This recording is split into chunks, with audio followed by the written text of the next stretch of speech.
Good morning once again. Thank you so much for joining me. We are doing A Course in Miracles lessons number 321 today. Father, my freedom is in you alone. I did not understand what made me free, nor what my freedom is, nor where to look to find it.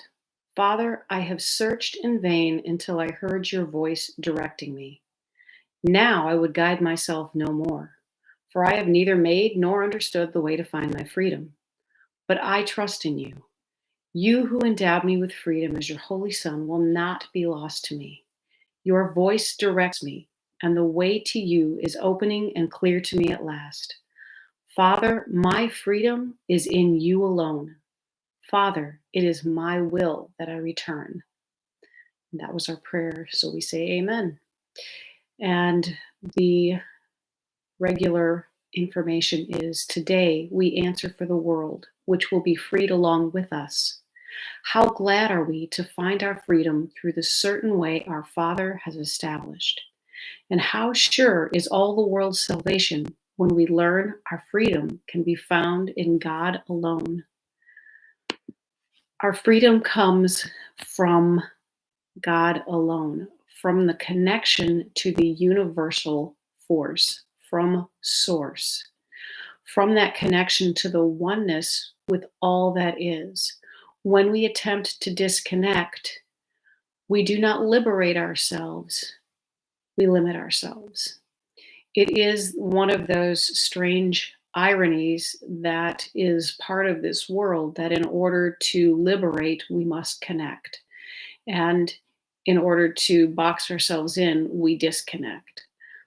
So let's go on to Tina Spalding's channelings briefly and see what she has to say to us today.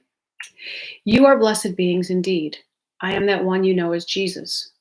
Most of you who have come to these teachings have tried many, many different things along the pathway to this point in time and have agreed that the map you were given is not a very good one. That is all we are doing here, giving you a map toward peace. In that peace, your guidance becomes extremely clear, and your interactions with guides and teachers will become clearer and clearer and clearer. We must remind you that you have constant guidance. There are many beings who ask, why can't I see or speak to my spirit guides? Why can't I channel? You are connecting with your spirit guides all the time through your emotional guidance system. Remember that image of the mothership communicating with the little exploratory pod that has gone down to the planet Earth. The mothership sees and knows where you are and what's approaching, what's best for your safety, best for your evolution, and most interesting for your mind. You will be guided there by your feelings, always good feelings. Happiness, joy, curiosity, wonder, and creativity. These great feelings are your guides and teachers speaking to you, and the more you listen to that guidance, the louder, clearer, and more articulate it will get. There are many beings who have been following this one, the channel, for several years now who are channeling, communicating directly in many different forms, and producing beautiful artwork, books, music, and all kinds of things. Continue to dedicate yourself to this practice, even though these lessons will be finished soon and you will have a clear connection to your guides and teachers. You are always there, your guides and teachers are always there helping you along the way. I am that one you know as Jesus, and we will speak to you tomorrow. We have one connecting place, but we have those guides and teachers. We have someone who is willing to hold our hand through this entire experience. We simply need to quiet our minds and be willing to listen and be willing to access those things to be able to hear them. Your guidance system comes from listening to your emotions, not the ones you kind of create over perseverating about things, but as you are making choices and you get those hits of emotions, they're going to tell you whether you are aligned with your truth or not. And so sometimes there's something that